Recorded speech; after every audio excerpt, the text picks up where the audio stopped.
كل اللي فات مسكنات واللي جاي عايز دبابات. يا ابني احنا لسه على الثبات، ملوك وفوق رؤوسنا تاجات. لما جيت مصر ودخلت المدرسة فوجئت بانهم بيشحنوا العيال الصغيرة بمصطلحات او بمفاهيم ان الشعب المصري احسن شعب في العالم، اقوى واذكى شعب في العالم، اذكى طفل في العالم.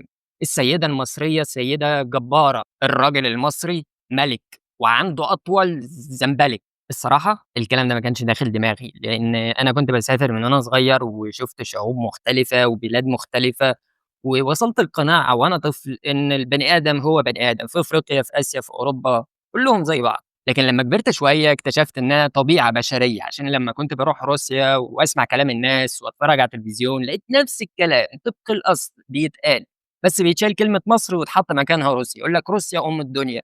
والشعب الروسي وما أدراك ما الشعب الروسي، لقوا الكلام مضروب في 2 وفي 3 لإن في ميول استعمارية وإمبريالية، والّا بعد كده سافرت أوكرانيا وعِشت فيها، وبرضه الشعب اللي هو بياخد على دماغه دلوقتي مفكّر إن هو أحلى وأذكى وأقوى شعب، وأديني عايش في ألمانيا دلوقتي. تفتكر الألمان ما عندهمش المعتقد ده؟ لأ ده عندهم وبزيادة، بس بيخبّوه ورا ماسك عشان اللي حصل من حوالي أكتر من 80 سنة. بس فالاعتقاد عندي تطوّر شوية إلى حدٍ ما، وهو إن كل الشعوب زي بعض، بما فيها إن كل الشعوب معتقدين زي بعض إن هم أحسن شعب في العالم، بس في الواقع ما فيش شعب أحسن من شعب. لغاية امبارح كنت باقلِّب في الإعدادات بتاعة التيك توك واكتشفت إن التيك توك مفلتر كومنتات كتير، في ناس كتير كاتبين لي كومنتات مش واصلة لي خالص. يعني أنا متعوّد مثلًا أشوف منّك كومنت، يا إما التيك توك بيكتب لي بخط صغير كده إن في كومنتات مفلترة.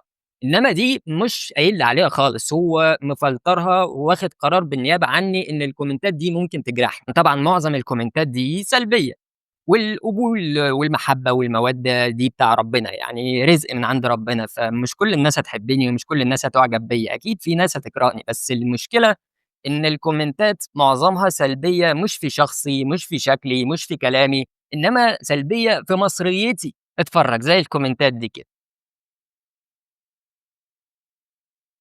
بجد بأمانة أنا شاكر ليكم جدًا بإنكم معترفين بإن أنا مصري، ويا ريت توصّلوا صوتكم للمسؤولين في مصر عشان يدّوني الجنسية المصرية. بس الكلام ده عمل update في المعتقد بتاعي، إن بالرغم إن الشعب المصري شعب مسالم ومش بيعتدي على حد زي شعوب تانية نعرفها، لكن في نفس الوقت بيجيب حرقان أسفل الضهر لفئة معيّنة من شعوب مختلفة، يبقى الشعب المصري شعب مميز. أنا حد مش عادي.